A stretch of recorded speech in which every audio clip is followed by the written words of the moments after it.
আমি কখনোই ভুলবো না সেই দিন, যেই দিন তোমার জন্য কান্না করতে করতে আমার নিঃশ্বাসটাও বন্ধ হয়ে যাচ্ছিল। হয়তো আমি তোমার যোগ্য হতে পারিনি, তবে সাবধানে থেকো প্রিয়। তোমার যোগ্যরা যাতে তোমাকে না ঠকায়। আর আমার কথা ছেড়ে দাও, আমি দ্বিতীয়বার কাউকে আর মন দিতে পারবো না। এ মনে তো শুধু তুমিই আছো।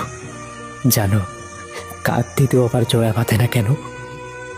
কারণ কাকই একমাত্র পানি যে কিনা সঙ্গে হারানো সব কাটিয়ে উঠতে পারে না, এবং সেই সাথে কাকে এটাও জানে দ্বিতীয়বার সে আসে, সে আর ভালোবাসে না, সে শুধু বিপদে পড়ে আসে। তখন সব কিছু থাকলেও আর ভালোবাসা থাকে না। বুঝলে প্রিয়, আমার ভালোবাসা একটাই, আর সেটা হলে তুমি।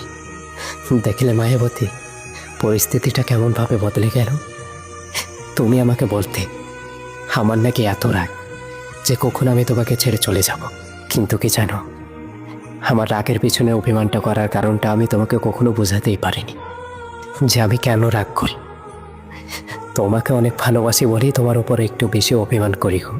কিন্তু আমি যখন তোমাকে বলতাম হয়তো তুমি কোনোদিন একদিন আমাকে ছেড়ে চলে যাবে, হয়তো আমার সাথে থাকতে থাকতে তুমি একদিন বিরক্তি হয়ে যাবে, তখন তুমি না আমার হাত ধরে কাঁদতে কাঁদতে বলতে তুমি আমাকে ছেড়ে কোনোদিনও যাবে না।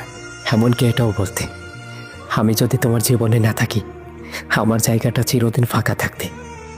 কিন্তু দেখো, তুমি আমাকে কি সুন্দরভাবে বোঝাতে, তাই না? আজ তুমি আমাকে তোমার জীবন থেকে সরিয়ে দিলে। আজ আজ দেখো, মাত্র কয়েক মাস হয়েছে আমাদের সম্পর্কটা ভাঙা, আর এই কয়েক মাসে শুধু আমি একা থেকে গেছি, আর তুমি অন্য কারোর সাথে তোমার জীবনটা সাজিয়ে নিয়েছো। জানো, আমি এখন পাথর হয়ে গেছি। মনে পড়ে না কারো কথা, মনে পড়ে না কারোর সাথে কাটানোর সময়, মনে পড়ে না কারোর সাথে কাটানোর স্মৃতি। মনে হয় দেহটা জীবিত থাকলেও আমার ভিতরটা তো জিন্দা লাশ হয়ে গেছে।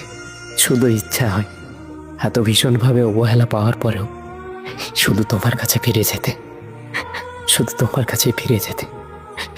এইভাবে কোনো একদিন শেষ হয়ে যাবে আমার গল্প।